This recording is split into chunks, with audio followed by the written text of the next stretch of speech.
It is summertime.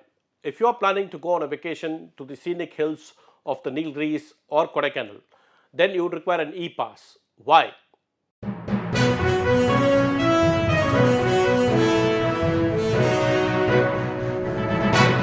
Vanakkam. This is T. Suresh Kumar. Thank you for joining me in this episode of the Hindu Focus Tamil Nadu. Perhaps you might be wondering why an e-pass is required to go to the Queen of Hills, the Nilgiris or Kodaikanal. Obviously, we are not in the midst of a pandemic. During the COVID outbreak, e-passes were mandated, but with a lot more restrictions.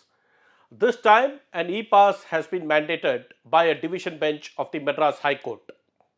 A special division bench of Justices Bharata Chakravarti and Satish Kumar has mandated that all vehicles must obtain an e-pass to enter these two hill stations between May 7th and June 30.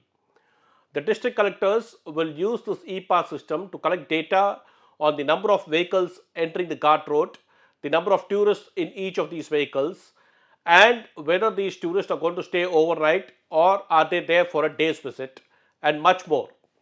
This information will eventually be used by a team of experts, including a professor of the Indian Institute of Management, Bengaluru, and the Indian Institute of Technology, Madras, to fix the carrying capacity for the ghat roads in these two sections in Tamil Nadu. There is, however, a key difference between the current e-pass mandate and the one that was in vogue during the COVID pandemic. Back then, there were severe restrictions on the movement of people. This time, however, the court has made it very clear that the collectors of Nilgiris and Dindigul, within which Kodaikanal falls, will not impose any cap on the number of vehicles that could enter these two hill stations.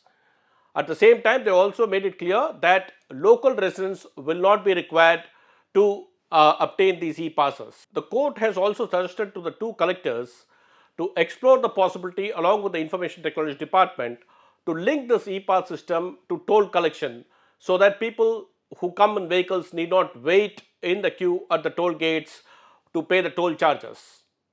Now, why did the Madras High Court venture into this whole issue of fixing carrying capacity for the ghat section? Basically, this special division bench of Justices Satish Kumar and Bharata Chakravarti has for the last several months been hearing multiple forest-related cases. These cases include elephant poaching, electrocution of elephants, the death of elephants on railway tracks, littering of plastics, and empty liquor bottles in the hill stations. During one such hearing, two persons who are assisting the court as amicus curiae in the case ventured to inform that some sort of a carrying capacity could be fixed, thereby restricting the number of vehicles that ply on these two ghat roads. They pointed out that the National Green Tribunal had imposed restrictions on the number of vehicles that would ply between Manali and the Rohtang Pass. Now look at the statistics on the number of vehicles plying on the Nilgiris and Kodaikanal. According to the Nilgiris district collector, on an ordinary day, about 2,000 vehicles would ply in the different roads in Nilgiris. However, during the peak summer season, this number would multiply 10 times and 20,000 vehicles would enter the district via 8 checkposts. These included 11,500 cars, 1,500 vans, and about 600 buses, besides 6,500 motorcycles. The district had capacity of about 5,000 rooms, hotel rooms, and homestays, which could accommodate 20,000 people at a given point of time. The Nilgiris, in fact, has multiple tourist destinations such as Kunnur, Ooty, Gudalur, Avalanche, and Kotagiri. Likewise, in Kodaikanal, on an average, during summer, about 8 lakh tourists would visit every month, according to the local district authorities.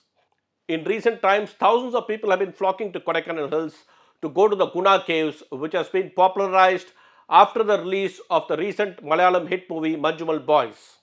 Among the vehicles that enter Nilgiris also hundreds of vehicles that carry poultry from Namakkal to Kerala, dairy products and vegetables on a daily basis. Such increase in vehicles and people to the two hill stations have made tourism absolutely unsustainable there. In fact, local people complain that many of the houses have been illegally converted into homestays, thereby preventing the local people from getting them on rent at an affordable rate.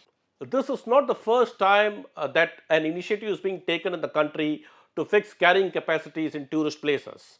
In fact, last year the Supreme Court had called for a survey to assess the carrying capacities in 13 Himalayan states. Likewise, sometime in 2010 itself, the Goa Pollution Control Board had tried to fix the carrying capacity of its beaches. In Assam too, the authorities there had spoken many years ago about the need to restrict the number of visitors who come to Kaziranga National Park. Globally too, we have examples like Bhutan, which restricts and calls for sustainable tourism.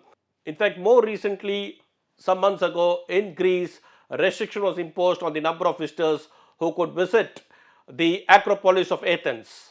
In India, of course, whenever restrictions are imposed or a system like an e-pass is introduced, it has led to nepotism and also breeding of VIP culture. Hopefully, the academic experts, district authorities, and other stakeholders would be able to come up with a sustainable model to restrict tourists in these two hill stations under the watchful eyes of the judiciary.